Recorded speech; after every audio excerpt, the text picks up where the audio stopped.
welcome to God's 5 Minutes with Pastor Ed Wilson. Reach him at gods5minutes@gmail.com. Now, here's Ed Wilson with God's 5 Minutes. Hello, friends. Israel's chroniclers recorded this interesting verse in 2 Kings 7:9. Then said they one to another, We do not well. This day is a day of good tidings, and we hold our peace. If we tarry till the morning light, some mischief will come upon us. Now therefore come, that we may go and tell the king's household. The occasion was a terrible siege by the Assyrians against the city of Samaria. The enemy forces were mighty. No one could bring supplies into the starving city. At last 4 lepers, forced into a sort of miserable companionship with each other because of having been banned from association with anyone else, decided to leave their desolate hovels outside the city walls and essentially surrender themselves. If they save us alive, we shall live, and if they kill us, we shall but die. Sometime during the night, God had scared off all the Syrian mob by making them think they heard the thunder of an attacking army, and the 4 lepers found that instead of being the agent of Samaria's destruction, God had used this enemy armory as a bread delivery service to bring the locals all they needed and more to become well-fed and rich. It's easy to imagine the emotions of these unhappy creatures as they crept up to the first enemy tents. They were practically incapable of any form of self-defense, and were, of course, hopelessly outnumbered. Which moment would a savage enemy soldier charge among them, slashing left and right with his cruel sword?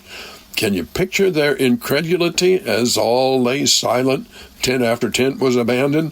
No guards, no foes anywhere? They did what anyone would. They satisfied their ravenous hunger. But soon reason returned, and then they said one to another the words in the verse above, We do not well.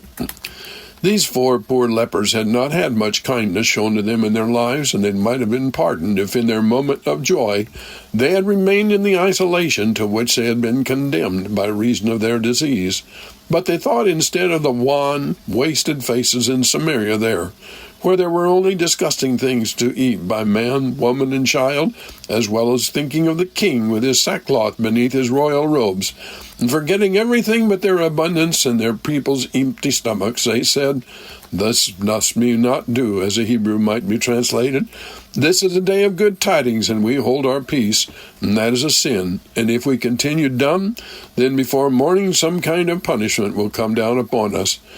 Moving from their long-ago world to ours, it is God who has made this brotherhood of humanity in which we live, all intertwined with one another.